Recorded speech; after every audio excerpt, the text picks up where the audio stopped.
Egypt is hoping that it has turned the corner on coronavirus. New cases are steadily continuing to fall, with roughly 800 to 900 cases daily. There are growing tensions, though, for the government over a huge Ethiopian dam on the River Nile. Egypt is concerned the dam could impact water supply, and tensions are high. Rania Al-Mashat is the Egyptian Minister of International Cooperation. Let's deal and get it out of the way first with this dam question. What more does Egypt wish to see done to help alleviate or relieve the tensions that exist? Hi, Richard. Well, you know, Egypt's political diplomacy is a very authentic school. And we're very confident that our Minister of Foreign Affairs, Minister of Irrigation, through the negotiations, are in good hands.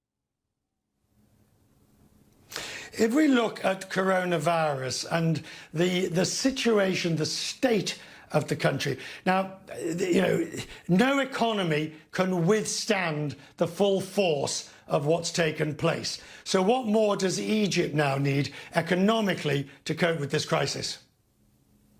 You know, the coronavirus is one which is extremely novel, and it has hit all countries in different ways, but no one is isolated. And when I look at the experience over the past few months, I actually find that there are some silver linings that we as policymakers have been able to witness, as well as, of course, private sector, civil society, and even citizens. For instance, many of the reforms that we wanted to do related to formalizing the informal sector, we were able to do now. So now we have 1.5 million informal workers on the books. Also, social safety nets were widened, and that's, again, to ensure that people through this crisis have been taken care of, so the socioeconomic implications to a large extent mitigated. Also, a lot has been done with the reforms related to financial inclusion, digitalization, and one very important lesson in all of this is that reforms are a continuous process. We entered this crisis as Egypt with strong fiscal as well as foreign exchange reserve buffers, and that's because of the reforms that took place between 2016 and 2019.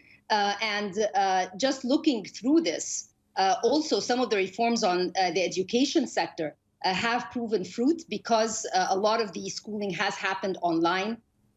So there is plenty of learnings here, and at the same time, and you know that Egypt has a big public service, and many of us in the public service have been working remotely. So all of these efforts have taken place, and it does provide for a good story.